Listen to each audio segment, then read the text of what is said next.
Hi, I'm Stephen Betts. You're listening to Scholars and Saints. Today on Scholars and Saints, I'm chatting with Professor Michael MacKay of Brigham Young University and Dr. Mark Ashurst McGee of the Church of Jesus Christ of Latter-day Saints Joseph Smith Papers Project. We're chatting about Joseph Smith and what he termed translations of ancient documents. In this episode, we review essays by Ann Taves, Michael MacKay, Jared Hickman, Samuel Morris Brown, Mark Ashurst McGee, and others, which bring new methods, including the methods of religious studies, to bear on the question of what it meant for Joseph Smith to translate and how his translations contributed to the development of Mormon Christianity.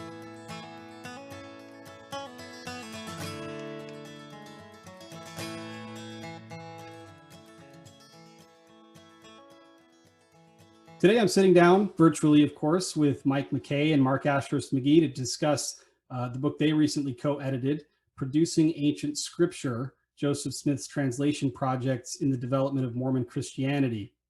So how are you guys doing today? Getting through the pandemic all right? Yes. Yeah, we're getting by. Good. This has been a really big year for studies of Joseph Smith's translation projects. We, of course, have your Producing Ancient Scripture volume, Samuel Morris Brown's book on Joseph Smith's translations, and William Davis's book as well. So talk to me about the moment that we're in a little bit. Why are we at the place where so many people are interested in Joseph Smith's translation? I think it's been a long time coming. There was really great work done in the translation, especially like in the early 90s. You had Dan Vogel's edited volume came out that actually has some really progressive pieces well before its time.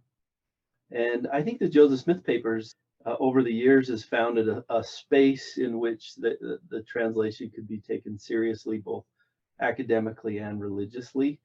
And laying that foundation, the church's willingness to produce the translation essay on the Book of Mormon created this. I think it created a place where people could think really deeply about it, ask a lot of new questions.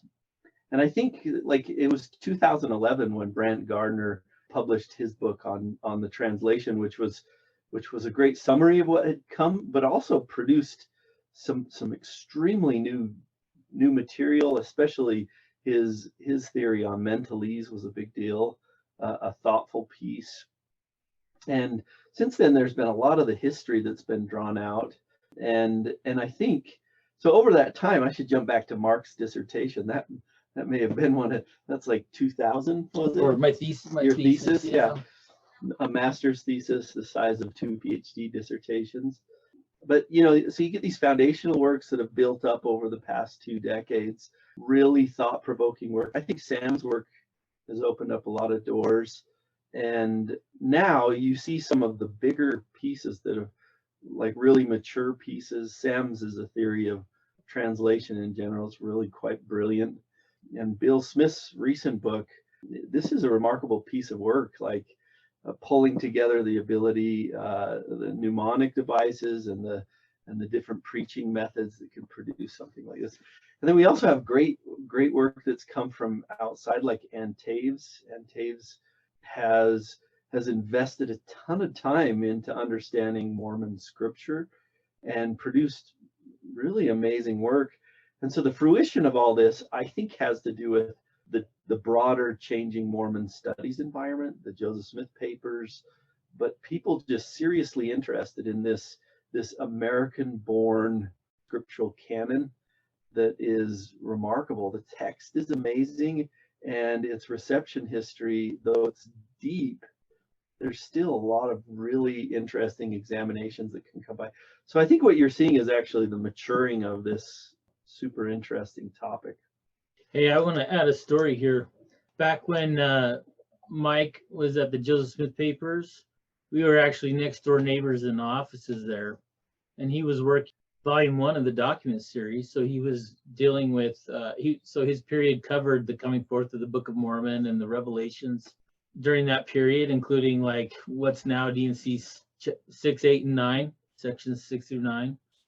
And Mike comes into my office this one day and he says, "Hey man, we need to publish a photograph of the seer stone. And I'm like, are you crazy? I don't think that's going to happen. And he's so excited, and he keeps talking about it and how important it is. And I'm kind of a sucker. By the end, I'm like, yeah, let's give it a go, man. So we made an appointment with Rick Turley and to go like make our case, you know. Anyway, eventually it ends up coming out in the Revelations and Translation series in the printer's manuscript of the Book of Mormon. And that was a timing thing. It didn't work out for Documents Volume 1. And, you know, it really should be in the original manuscript volume that's coming out soon. But it was a timing thing. But it started with Mike saying we really got to do this. And it's a really interesting story about how this all comes together. And I don't know the whole story, but later on the museum, you know, is redoing their exhibit, and they're interested in a picture, and historic sites people are redoing the Harmony site, and they're interested in dealing with the seer stone, and that all kind of comes together, and we got that photograph published. And I don't know this, I haven't tried to track this, but I actually suspect that image, just the visual impact of that image, has built into this growing historiographical interest in translation. You know, we add to that story, we were also interested in producing images. If you remember, we spent all the time trying to find a historical image of the translation. And from that, I think there's several images that have emerged in the past couple of years that came from that same interest. Yeah, well, mainly Mike's seer stone book. And that's vitally important, because all we had before that was, you know, that one from that old dialogue article on Joseph Smith, The Gift of Seeing, and then a few ones that kind of came out online, and kind of some edgy, like ex-Mormon website material. And I'm not trying to turn this into a big love fest, but I think Mike was so prescient to realize we needed to domesticate this image and make it safe, because I don't know, you know, if you can remember what it was like before. It was like this shocking image that was like really uncomfortable, and I think we made huge headway on being able to accept that and have it not be negative. Yeah, I think that's absolutely right. And you know, I think it's really fascinating. Both of you have played this role as scholars, as Latter-day Saints, in a kind of religious adaptation of yeah, you said, I like the word you used, domesticating these kinds of images and concepts about Joseph Smith's translation that before were so uncomfortable to Latter-day Saints and maybe unknown to others. Now this is very common knowledge. You know, at least the method, if not the mechanics of Joseph Smith's translation. Of course, the mechanics receive a lot of attention in this book, but the method of Joseph Smith holding his hat with the seer stone in the crown of the hat, placing his face in the hat, this was, at least until very recently, something that most non-specialists would not have been familiar with, right? So yeah, absolutely, this is a real sea change in awareness and, you know, the ways that people think about Smith's translation. Yeah, so in recent years, I like, Mike, you talked about over the last 2 decades, there's been some profound maturing of the field. Before that, the main concern in most work done on Latter-day Saint scripture was, is this a historical document? In other words, it was concerned with the truth claims made by the Church of Jesus Christ of Latter-day Saints about Joseph Smith's scriptural production, whether for or against, and lots of good scholarship came out of that. But in recent years, at least within the last 20 years, the shift has been more towards what kinds of other methods can be brought to bear on Joseph Smith's scripture that can illuminate things about America, about religion, or about the text itself, right? And some of these approaches that have been particularly important have been things like Grant Hardy's literary approach and his Understanding the Book of Mormon, 2010, Joseph Spencer, another colleague of Mike's at BYU, his philosophical theological approach. Nicholas Frederick brings a kind of hybrid of biblical studies and his training in history of Christianity to this debate. And then last year, Elizabeth Fenton and Jared Hickman published an anthology of essays about the Book of Mormon as an object of literary criticism, which to that point hadn't been taken, the Book of Mormon, they argue, hadn't been taken seriously by scholars of literature because most literary scholars considered it boring. Of course, you have Mark Twain's famous quote that the Book of Mormon is chloroform in print. And so they take, these authors in this volume take it very seriously in really interesting ways.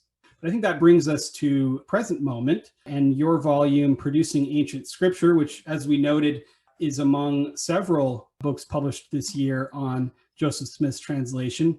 And one of the things that really stands out to me about Producing Ancient Scripture is two things. First, we have a number of essays in this volume that use what I would call, broadly speaking, religious studies approaches. And we have things like phenomenological or religious experience-oriented treatments of Joseph Smith's translation. We have considerations of community and of performance, of the body, of material religion. And of course, we also have the continued attention to the 19th century context of Smith's production and the use of what I would generically call higher critical approaches, carried over in many cases from either biblical studies training or from American religious history training, and specifically in the kinds of text critical work that the Joseph Smith's Papers project has really brought to the study of this scripture. So I'd like to talk broadly first with you about the contribution that you sought to make when you conceived of this volume, and what you think this volume contributes. I think it honestly, the first interests I think were historical. I think documentary and historical, unpacking and repackaging. But mostly when we first put this thing together, the conference was based on people who we thought had interesting things to say. There wasn't a systematic, like our ability to look at the interdisciplinary approaches that are actually there. That wasn't necessarily the first thing that we approached, but we did want very serious scholars who could talk very seriously about it. But we also wanted to diversify. We tried to get as a diverse a group as we could that had already had some experience. By the time we met, everybody had a draft of their paper, so they were drafted and sent around. And so the discussion was really rich, and I think people got pushed in so many different directions. People were challenging each other in so many different ways. And it took a couple of years actually after the conference to really begin to shape it into a complete a volume that was, I would say it's as complete as it can be for the projects at this point. More complete than any other, I would say. There are a couple of spaces that we'd love, like we were just talking, we'd love to have Jim Faulkner or Mark Rathall write a phenomenology of what it's like to have your head in a hat. That would be pretty good. But overall, we then started plugging in pieces, and that's when it got really good. When we started to see the whole landscape of the projects and finding people who were writing interesting things about it. Mark added a couple of chapters in there that were instrumental. I think we even got rid of mine, like we rejected mine. Yeah, and Mike had written a whole chapter. It was a whole chapter, and it didn't fit, right? Like we wanted it to have continuity throughout, and so we got rid of it. And there was a hole. We had some Book of Mormon stuff, but we were like, hey, if we're gonna cover everything, we got to start at the very beginning. We got to start with the Anthem transcript. And Mike's like, okay, I'll write a whole new article on the Anthem transcript. Turned out really good. The other piece got published too, so it was fine. But yeah, I think that was a point where we began to see all of our different spaces and we tried to fill them. But there was a couple of essays that were dropped that were some of the very best essays we had ever read. Colleen McDaniel ended up publishing her piece with Dialogue. And her piece is this great ethnography of lands of the Book of Mormon in Mexico. It didn't quite, of course, it didn't quite fit, but one of the best essays that we had ever read. And so there was this sort of balancing of the volume that happened, and it began to fill in all the pieces and became interdisciplinary. Everyone from like Grant Hardy's probably, as any Latter-day Saint, he knows world scripture better than anyone, probably 10 times better than just about anyone in the field. And he's writing about how the Doctrine and Covenants and Book of Mormon fit within this broader scriptural environment, which is a religious studies approach, but also this linguistic approach that he brought to it, all the way down to Ann talking about Shukman, a comparison with Shukman. Another example of, well, like what Mike was saying, at the beginning, the idea was, Joseph Smith has this super interesting collection of different translations, and Mormons know Book of Mormon really well, Abraham, Moses, and then there's these other things out there that are part of the picture, right? And so, the idea was, hey, let's do a book on translation and cover all the projects. And we had that great start at the beginning. But yeah, like Mike said, after we kind of really plowed into stuff, we like almost had this like second grade awakening moment for our book where we're like, hey, let's, this book is about the different Joseph Smith translation projects. So let's make sure we cover everything. Another example of that, which I think is really kind of illustrative of the process, is the chapter in the book on D&C 7, the Parchment of John. That's, what is that? One page in the Doctrine and Covenants, maybe? So it's like, it's one of these like, kind of like this extraneous other little translation project, we're like, hey, we want our book to cover all these. So we got David Grua and Bill Smith to do that chapter. And I don't know if you got a chance to read that chapter, but it's on this little text, D&C 7.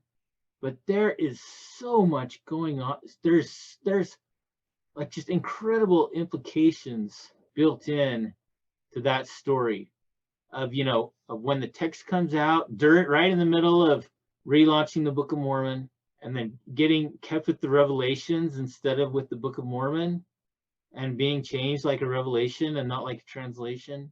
And then the kinds of changes that happen there. I mean, there's, you could argue, I think, in a way that tiny little translation text provides more insight into the big questions than maybe anything else.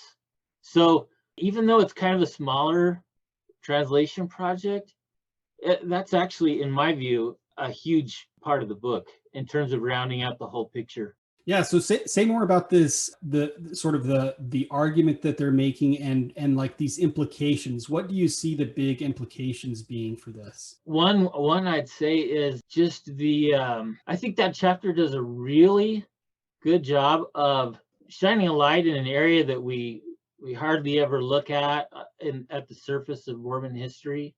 And as you probably know, David Grua works at the Joseph Smith Papers Project. So he's very steeped in the kind of really close documentary work we do there, not only textually, but in terms of custodial history and transmission and reception and that kind of stuff. And in that article, he tracks that text. And it's kind of like the essence of like, there's this text there. Imagine it like a hinge of the translation. It's sitting at that hinge, and you get this like this exploration then. So you get this at the moment sense of how translation is occurring. And then you get this text that's transformed in 1835, along with other texts like D&C 68, D&C 27, D&C 107. And these actually take a deeper, more cosmological. So you get this like this long history that emerges and how the text is happening over time. So you get a moment in 1830, and then you see the text transformed in 1835. And the difference is, so if you were to compare this to anything, you might take the Bible translation, right? And the Bible translation has this moment where Joseph Smith retranslates a verse. Yeah. And that retranslation tells you a whole lot. If you can imagine someone giving a definition of translation, and then 5 years later addressing that definition and adding, developing, changing even, and what the implications of that are. And that only comes through like very careful documentary work, this serious, like, redaction sensitive work that then enables us to see change over time, but also to see it how it implicates all the other translations. Also, that text, possibly just because of its length, is kept with the Revelations, and it gets copied into the Book of Commandments and Revelations, and it just kind of follows along in the archival trace of the collection of Revelations, and it gets changed in ways that the other Revelations get changed. But then in 1837, when Joseph Smith comes back to the Book of Mormon, it's something totally different. And so it just brings up this big question of, like, did that translation get changed just because of where it was and where it was kept, the other, other group of papers in which it was kept, and what happened to them? And if so, what are the implications there for, how sturdy a translation is or how malleable it is? And then at the same time, you've got a process going on where when it starts out, it's not labeled as a translation, picks up that head note later, as well as the Parchment of John part of the head note. That wasn't there originally. But when you add that part on, it's from a parchment from John. Okay, now you're talking about like this tangible physical artifact of parchment, which makes it more concrete and real, and makes it more like this must be a translation, not like a fluid revelation. And then yet at the same time, it's going through this opposite process in terms of document transmission being carried along with revelation. So there's just some huge issues in there, I think. The authors unpacked a lot of that extremely well. It's a fantastic chapter. I think, like, one of the things I was most impressed too is the process of materialization of the translation, from reading something on a stone, parchments appearing in the stone. But the way that we know about this emerges through publication and recontextualizing, reprinting, redrawing out these documents. And the documents themselves are doing the materializing, creating a stone that it appeared on, making it a parchment that's lost. And so it's this sort of meta narrative outside of the text that's producing the materialization of the translation. That's a window into broader translation. Like, what else is happening here? You could apply that same kind of stuff and compare it to, like, the Kirtland Egyptian papers and what's happening with, and these begin to be, like, really powerful. I think as our book will provoke more of these kinds of comparative processes to say, well, what's the materialization of the Book of Abraham, and how does these objects of inspiration, what do they emerge? What do they have to be? How do they work together? And how do they determine that materiality that comes as part of the translation process? Well, and let me jump in here. Here's another way to connect those specifically. What's driving those head notes? Well, part of it is that the church is growing and people are copying Revelations and sharing them. And so it's that material context of an expanding church and what a growing membership requires. This is a church based on a modern prophet and revelation, and so they want copies to transmit and share and use in their preaching. And eventually, the point you get at here is, okay, we're going to publish this. And so if you're going to publish this stuff, well, how are you going to present D&C 7, right? And so these head notes, these paratextual head notes, are driven by the social context of a growing religion that's going to develop its own print culture. Okay, let's jump ahead to the Book of Abraham. Joseph Smith takes over the Times and Seasons, and he starts publishing the Book of Abraham, and they advertise that, if you sign up for this newspaper, you're going to get more Book of Abraham. And then those facsimiles. I mean, that's a visual feast, right? And you get a couple installments of the Book of Abraham, and they don't have any more, but they do get out that one more facsimile, right? And so, yeah, there's this concrete material context of print culture and explaining things to people and appealing to people. Yeah, I mean, I love the focus on materiality and the role that communities and bodies and physical objects play in the translation. And Mike, your essay really focuses on this. So I wonder if you could tell us about your essay, which talks about what you call Joseph Smith's performance of the translation. And I wonder if you could tell us more about what that means. Yeah, I mean, just as a brief synopsis of it is, you have this idea of pre-text production. So you're dealing with a material culture in particular. And if you're faced with this, like the very notion of Joseph wondering how he's going to produce something like a Book of Mormon, this is like a huge problem. We make assumptions that he knew all this, and some of the work unpacks that he didn't know much before the production of text. And so if you're in this pre-production phase, the question is like, each of us know our embodied actions that demonstrate our participation in society. The question is if you're within this culture now in which he's going to produce text, actually produce some kind of translation, the behaviors that involved are learned behaviors that aren't standardly common to each person, right? And I think in the article I compare it to performance of experiments. So science in itself, this social production of science. Within that social production, one of the main things isn't necessarily that someone can reproduce an experiment. It's that they can publicly display and perform that experiment in front of someone. Like if you're gonna unite energies, you're gonna have to do a very powerful public display of science. And so if you think of it in those terms, you have Joseph Smith who's faced with this problem of bodily action and performance. What does it look like for him to be what he's supposed to be? If he wants to be a prophet, if he wants to be the producer of a piece of translation, or he wants to translate in general. And so the process of sending out Martin Harris to the East, the process of copying and creating alphabets out of characters, like all of these are what he believes is part of the process of translation.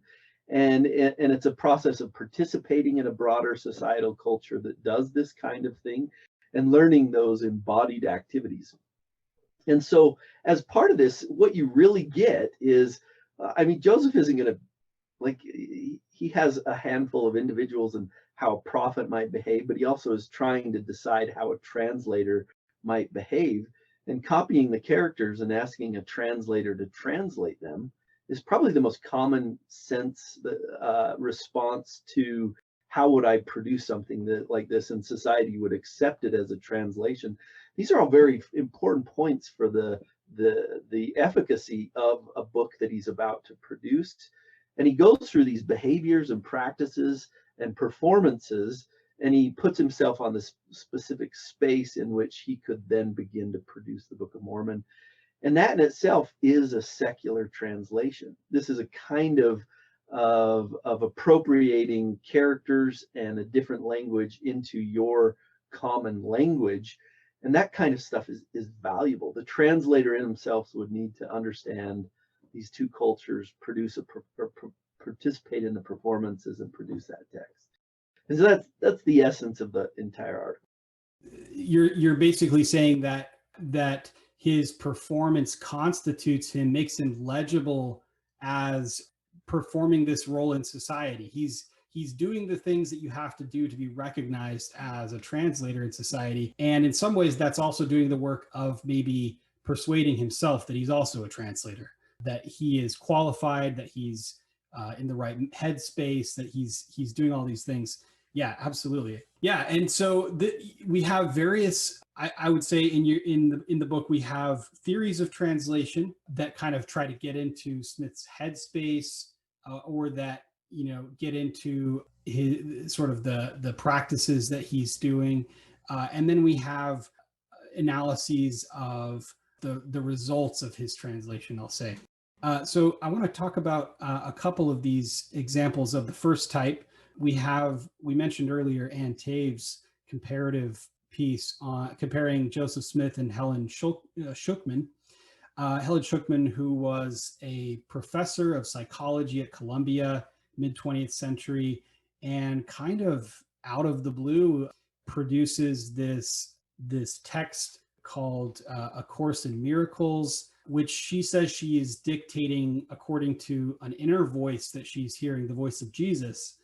And so Taves is arguing that this gives us maybe a way to think about what translation may have looked like for Smith. So maybe we can say a little bit more about your take on Taves. Yeah, she, one of the key pieces in there is there was an interview that was done with Helen Shukman that was not published for many, many years. And in this audio cassette of this interview, the interviewer pushes her on some points about, how the dictation actually came about. And there's a part where she explains that sometimes she would need a little bit of extra help, and she would see a blackboard in her mind, which is kind of interesting for a college professor, right? So and she would actually see the writing on the board. And Taves connects this to the stories we have from people around the translation of the Book of Mormon, talking about how Joseph Smith would see words written, and when he looked at his seer stone, and also the kind of evidence that Royal Skousen presents about the spelling of proper names in the Book of Mormon.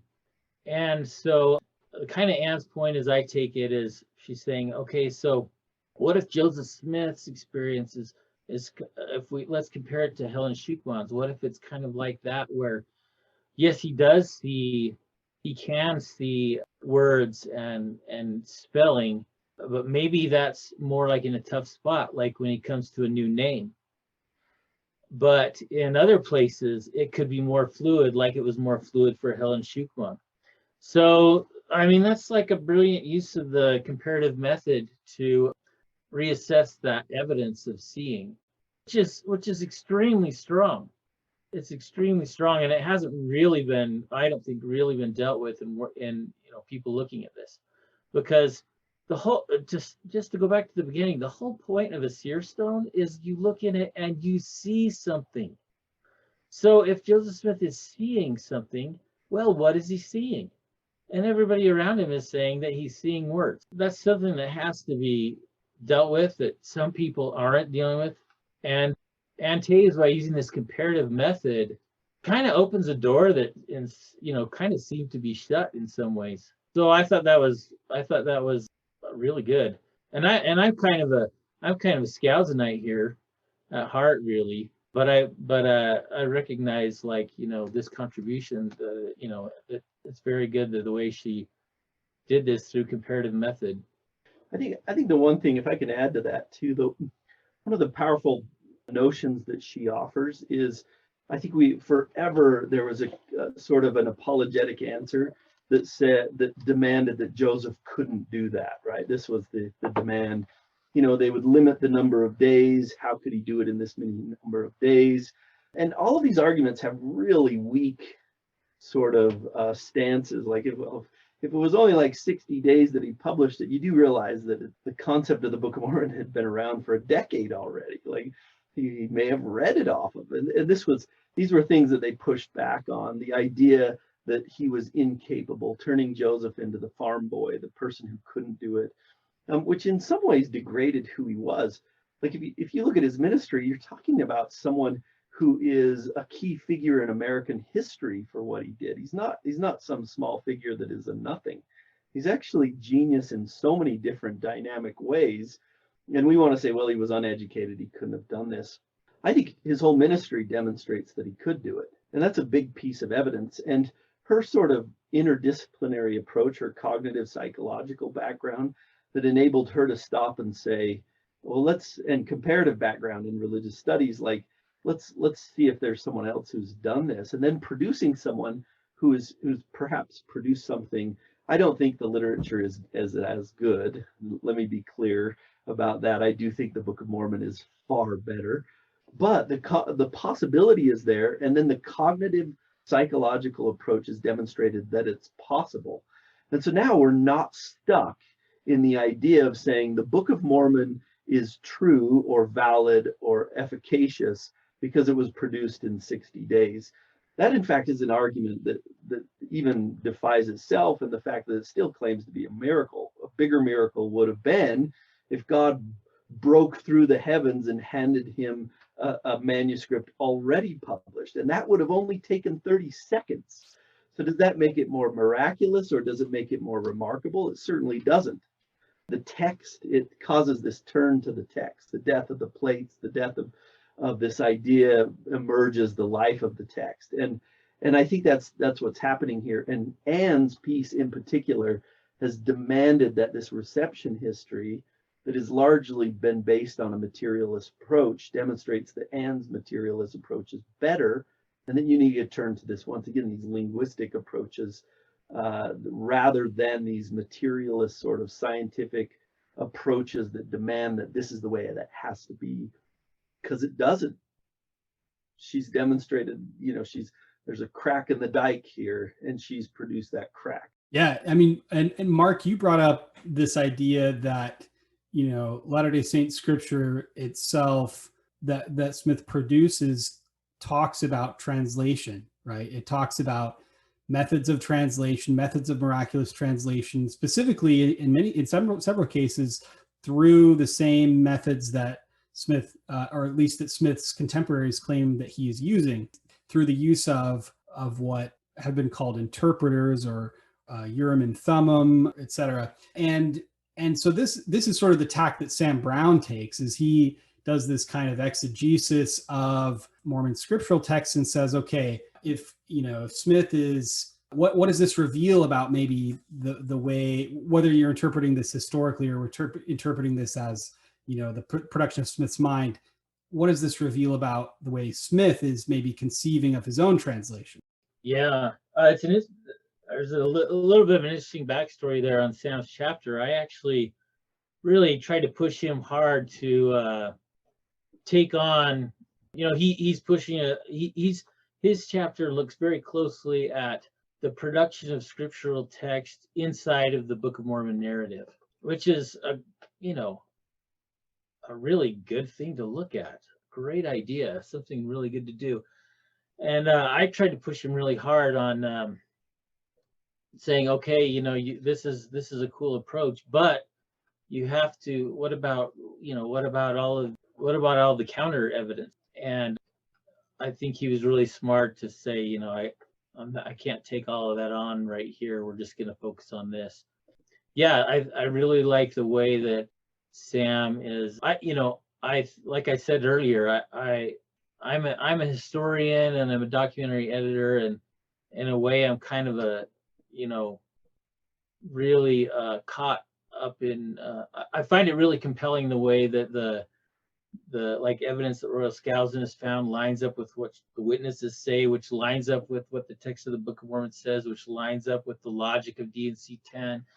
But it's completely legitimate to look at these other avenues. And I think that's really good. I really like that approach, because I think that a lot of the stuff we read on this is, including Sam's, and I don't think he would have a problem with this, a lot of it's, I think, motivated by theology or apologetics, because we want the Book of Mormon to be true, or to be able to be true, and we don't know how to explain translation problems of regarding issues of translation, like how do we deal with things that look anachronistic in the text, right?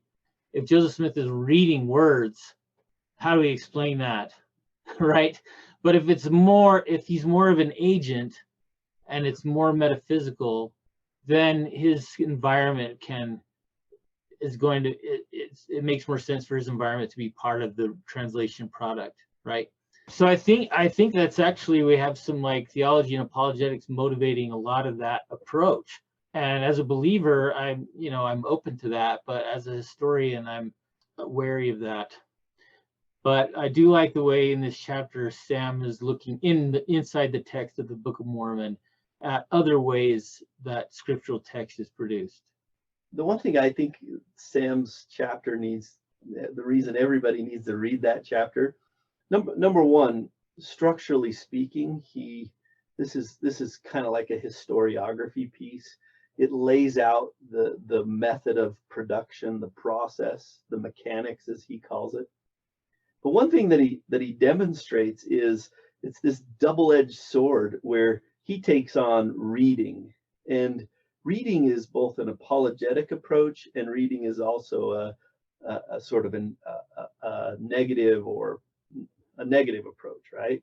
So one, you would read from the seer stone, and two, or on the opposite side, you would read from a book or a prepared manuscript, the Bible. And these are opposing factors that could both be demonstrated with the same kind of evidence. So if you can produce something in which he's reading, now you have this dichotomous problem. And I think this is what he brings out to me when I read it. Like, I felt like this was really important.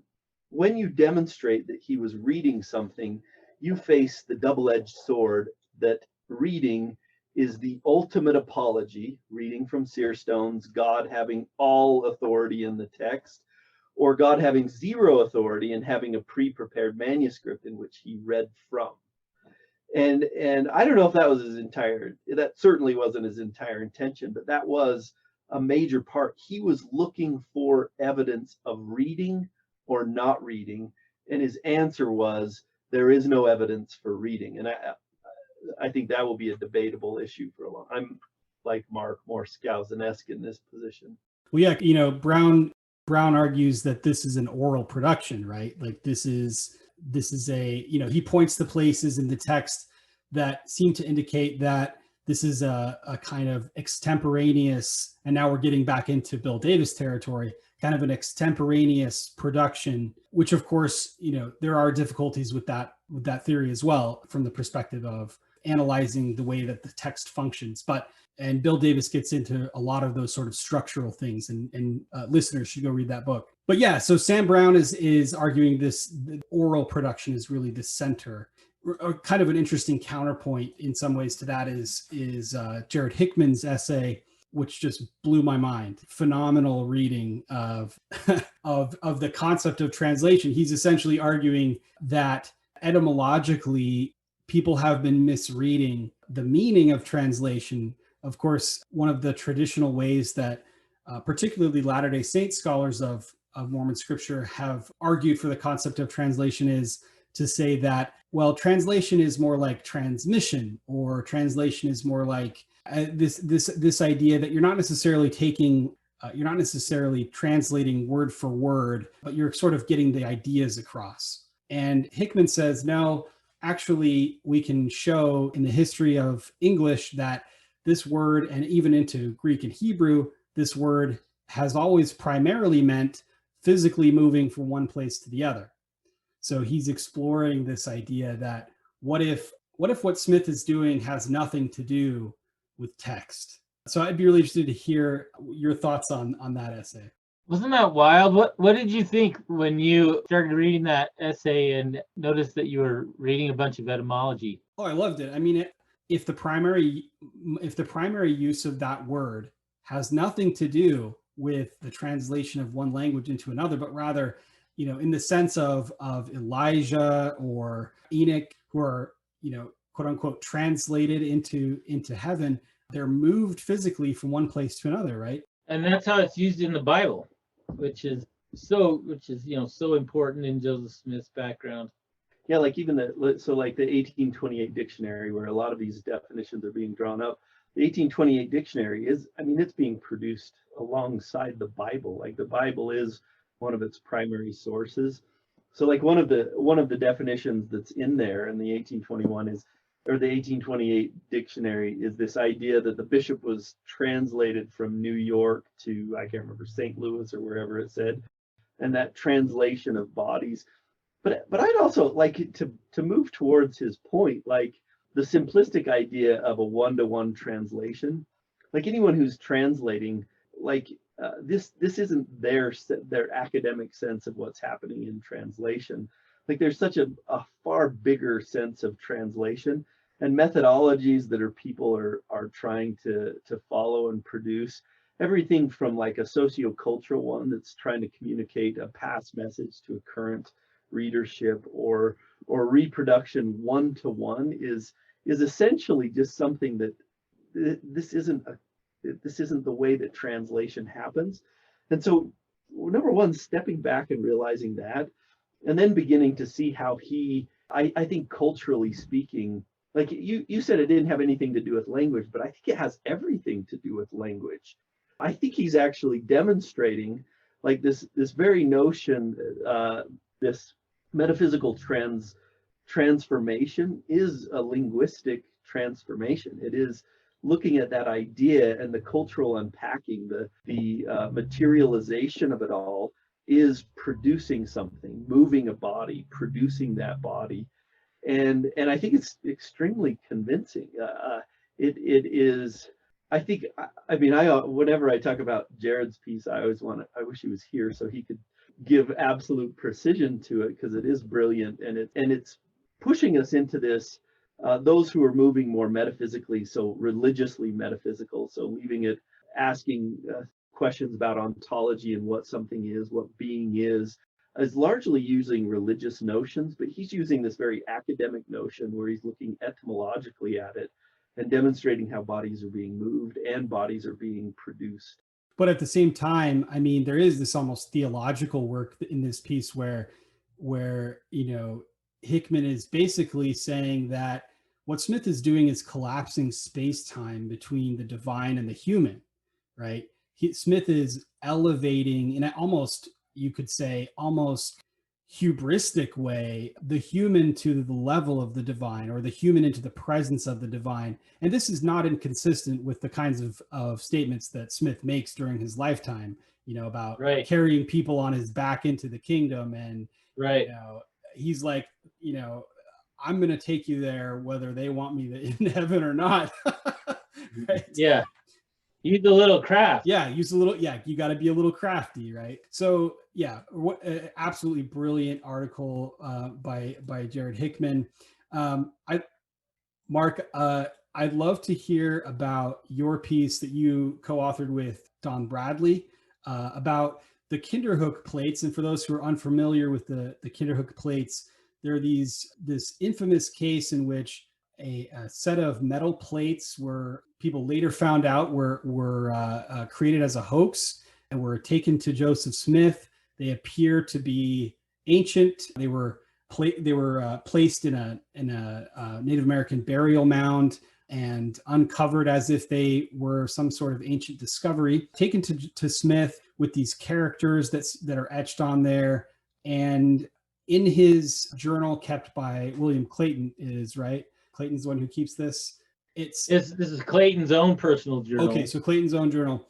In Clayton's journal, it talks about Smith making at least a partial translation, or beginning to make a translation of the plates. Talk a little bit about about what the Kinderhook plates are. Go a little bit more into detail on this story that we've just summarized, and then sort of talk about your findings. It's such a curious episode.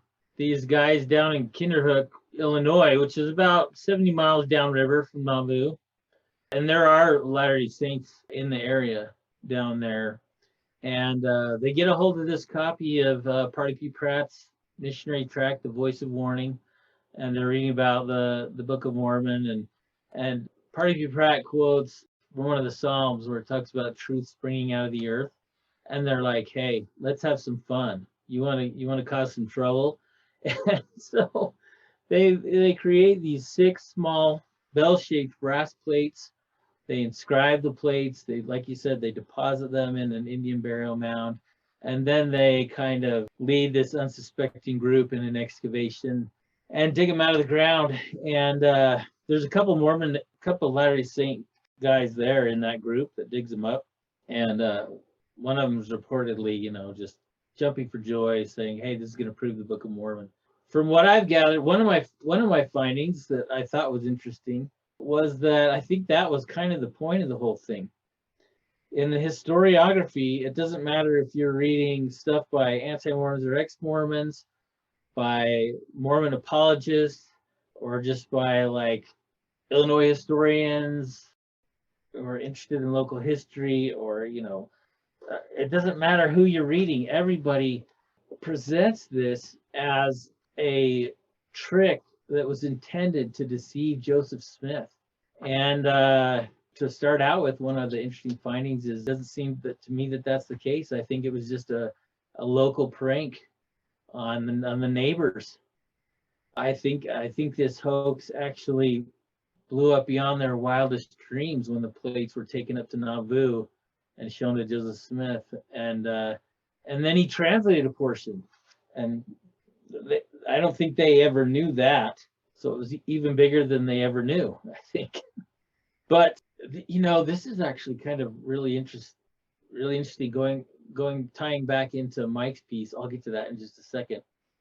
Our major findings, that's Don Bradley and I, are that Joseph Smith, based on all of the evidence that we have for this episode, which is not a ton, but we do have some good stuff from William Clayton. We have some stuff from Willard Richards in the journal that he's keeping for Joseph Smith. We have eyewitness letter from Sylvester Emmons that he wrote the very day that he spent with Joseph Smith and the Kinderhook Plates.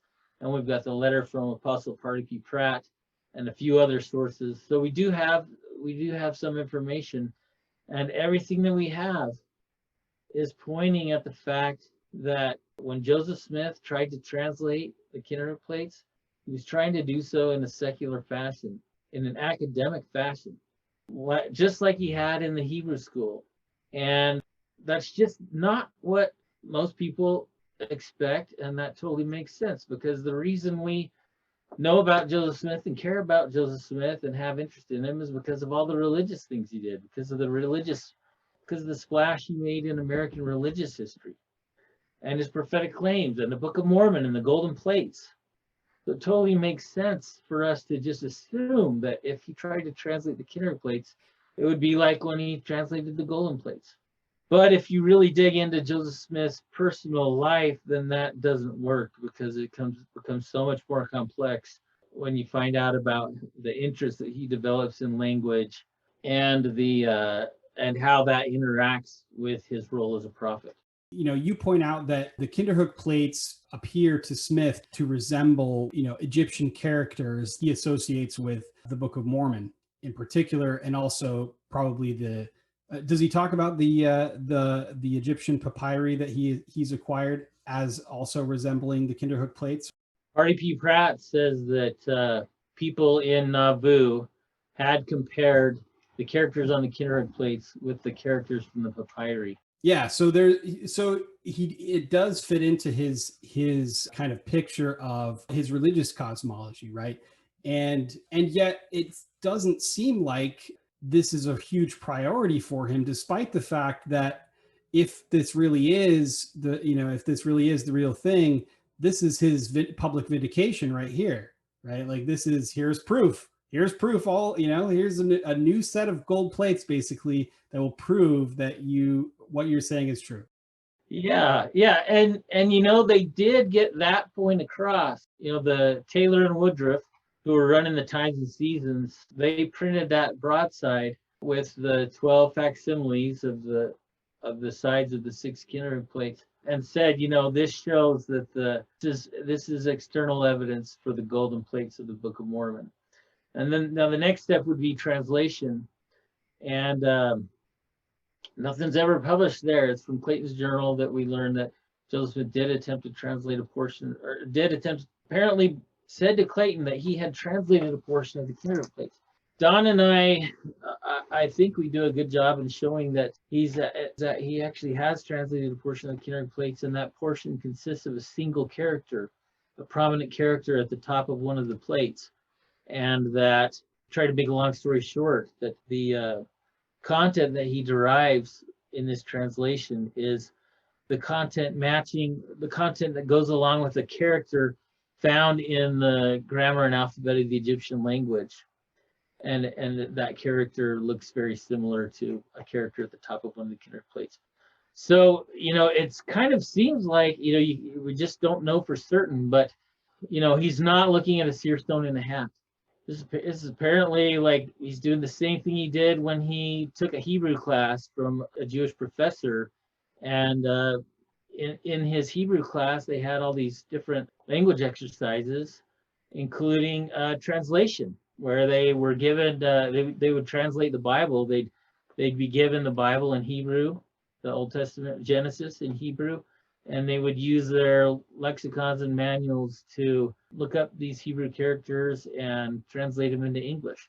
That's what happens with the Kinderhook plates. It's not a seer stone in the hat. There's no Urim thumb spectacles, and there's no indication from any of those primary sources about using revelation.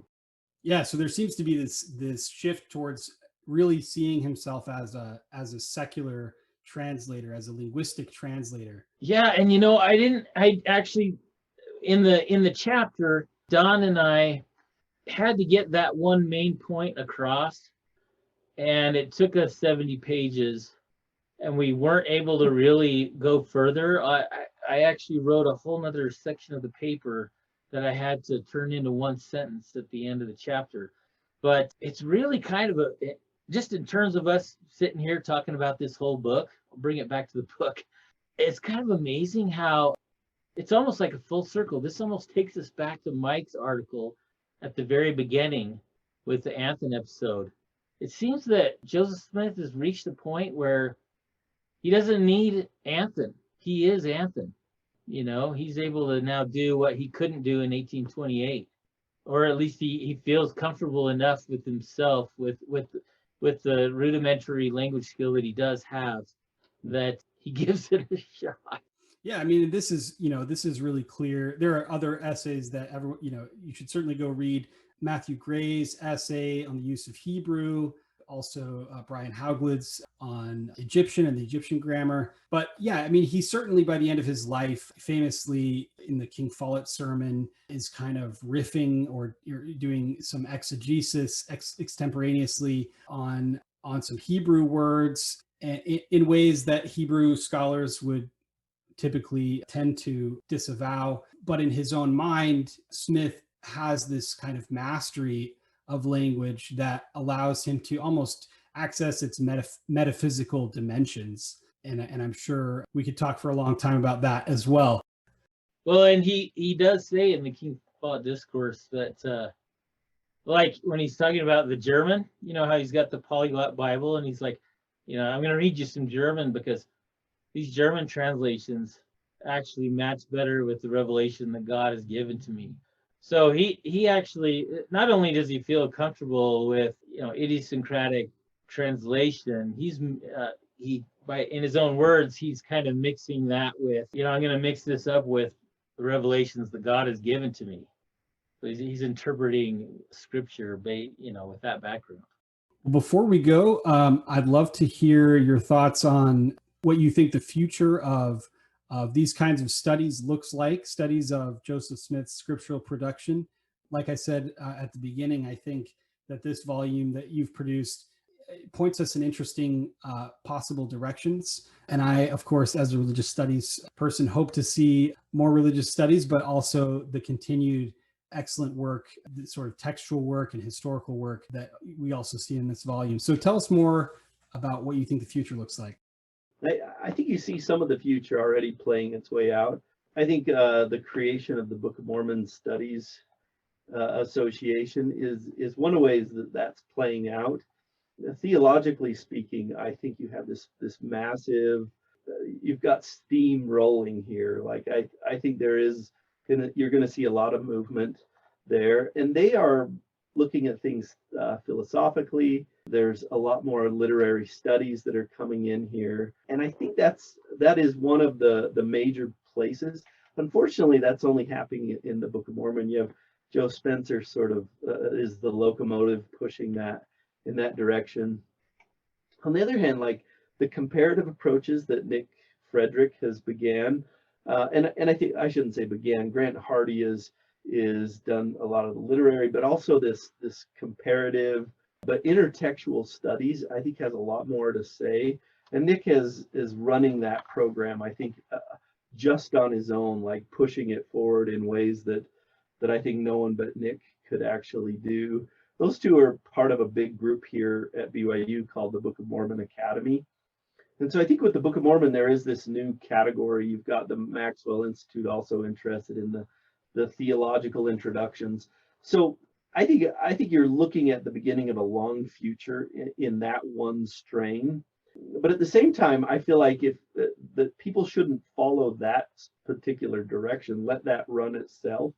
And I think there's a lot broader, there's also other ways that should begin to expand out. I think the documentary, the reception history should never be forgotten. The reception history in itself, yes, there's a lot of studies on the Book of Mormon within its first 10 years. But when you talk about reception history across the world, reception history in communities and cultures, like that's some place that I don't see anyone doing any work, but could use a ton of work. But the one that I mean, this sort of new materialism, or the direction religious studies is taking, Manuel Vasquez, and you see Sonia Hazard. If you've seen some of the, Sonia Hazard just published a piece about the gold plates in material religion. I think she may start a whole movement going in that direction. New materialism is following Jane Bennett, picking up on studies which Adam Miller has produced too about Bruno Latour. Sonia Hazard has opened up a whole new venue of interdisciplinary studies, and I think that direction is going to be extreme. I hope to follow in that direction myself. But I imagine, like, we haven't even, this is like the tip of the iceberg. It's a maturing, and hopefully we have a flowering now that there's a maturing. The maturing sort of foundational works that you begin to just branch out and make this extremely interesting. And the only one that's really flowering right now, I would say, is Book of Mormon studies under the theological approach headed by Spencer and at the Maxwell Center. But I don't know, is there another approach that I'm sort of missing here? Well, I don't know, but I do think our book with the Tom Wayment chapter on the JST and these Clark, that was a really anticipated chapter. I think it's kind of opening the doors to look more broadly at going into the JST. As a documentary editor, I'm looking at the JST and I'm just thinking, we need another Royal Skousen to get serious about the JST. It really needs a solid foundation. We've got to start with the Religious Studies Center volume by Jackson and Matthews and Flowering. But that's a pretty good text. But we need a really good text, and there's tons of work to do on the JST. I think Nick Frederick, could get it. Has touched on that and can. Anyway, there's so much to do there. I think Tom's working on a larger project too, so I think he'll be able to kickstart that in many ways. But the other thing, let me kind of, like, one of the divides that's happened is kind of your apologetic divide versus what someone might say an academic divide. I think, like, I personally would love to see an orthodox and apologetic program develop in ways that it had started with farms, and Interpreter is producing much work about this. Like, I don't think this is, I think the debate needs to become more rigorous. I think the divide needs to become deeper, and there needs to be bigger fights. I don't think, like, trying to sort of win over one side or the other is the way to go here. I think the apologetics need to get to maintain some of their complex approaches, and they need to expand those approaches. I don't think that's a place that we need to stop. I do think the religious internal, so this emic and etic debate, both sides need to continue to process what they're doing and improve and make them really good arguments, very good arguments from a conservative angle. And I think the one place that is sort of focused is on the Book of Abraham. Why are we thinking the Book of Abraham debate is over?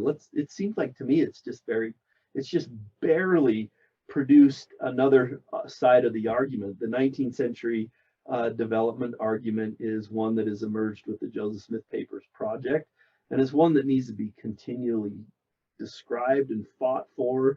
And there do need to be Egyptologists on one side, and there do need to be more rigorous debates. I don't think eliminating this sort of contentious debate is the thing that we need to do. We need to continue debating and fighting about what's going on in the Book of Abraham. Lots of great directions that we can go. Last thing is, Mike, you just had a book come out also this year, right? Prophetic Authority. What other projects are you guys working on that we need to be aware of? I'm just about ready to get back to my dissertation. It needs to be a book. It's on Joseph Smith's early social and political thought. And I'm still quite fond of it, and just about to get back to that. That's the next big project for me. Cool. And Mike, your book, Prophetic Authority, tell us a little bit about that. So it's in the line of ecclesiastical development of Latter-day Saint priesthood, focusing on the earliest renditions and developments of ecclesiastical priesthood, but asking particularly the question of prophetic authority. So how does religious authority develop in antebellum America? And how could religious authority shape priesthood, create narratives, and determine power within the antebellum society? So that book too is sort of step one in a broader project I have about developing Latter-day Saint priesthood. So I have a book that's drafted, that's in its like final stages. We're about to turn it in. I have a co-author, Dan Belknap, who does ritual studies, and this book is on ritual studies and the endowment, and it tries to address broader questions about ritual and the development of the endowment. That's my project. Well, all of these sound great. Last thing for you, last question for you. I always like to ask people what they're reading right now that the rest of us should be reading. I've been actually reading Stephen Hawking, and I don't know that anyone needs to be reading it, but I'm sure enjoying it. We should all read Stephen Hawking at least once. I'm still trying to catch up on 2020 readings. So what are you reading right now, Mike? Well, I just finished Sam's book. I read that one over twice and loved it. Joseph Smith's translation. And in the process, I had to reread Jonathan's book on priesthood, Jonathan Stapley's book on priesthood. So because of my own projects, I'm deeply interested in categorizations of priesthood and how they're both producing this idea of a cosmological priesthood versus an ecclesiastical priesthood, concepts of how priesthood is held or joined, whether it's a power, how it integrates with race and society and gender. That's what I've been reading just this week. Just this week, you read it twice already? Oh no, Okay. That's not true. That book takes a long time to read. Yeah, Sam Brown, for all that can be said about him, he's a fantastic writer and sometimes long digestion. I'll put it that way. Lot to process in what he writes. And a dictionary. Yeah, and a dictionary. Yeah, that's right. No, not all the words that he uses are in the dictionary. Well, thank you both for being here today, giving us your time, and I really appreciate that. Great talking to you, Stephen. Yeah, thanks, Stephen. You've been listening to Scholars and Saints. Today we've talked about translation. We gained new insight into what the experience of translation might look like. We entertained metaphysical and etymological possibilities of translation as physical movement. We discussed what it meant for Joseph Smith to perform translation as a way of showing scholarly and prophetic authority. While scholars of Joseph Smith's translations continue to use a rich variety of academic and devotional approaches to these studies, one thing seems clear. Joseph Smith's scriptural production will continue to animate scholarship in Mormon studies for years to come. Next time on Scholars and Saints, join me as I talk with Professor Stephen Taysom about his forthcoming book, Like a Fiery Meteor, The Life of Joseph F. Smith. Support for Scholars and Saints comes from the Mormon Studies program at the University of Virginia. Music for this episode was provided by Ben Howington. To hear more, visit mormonguitar.com.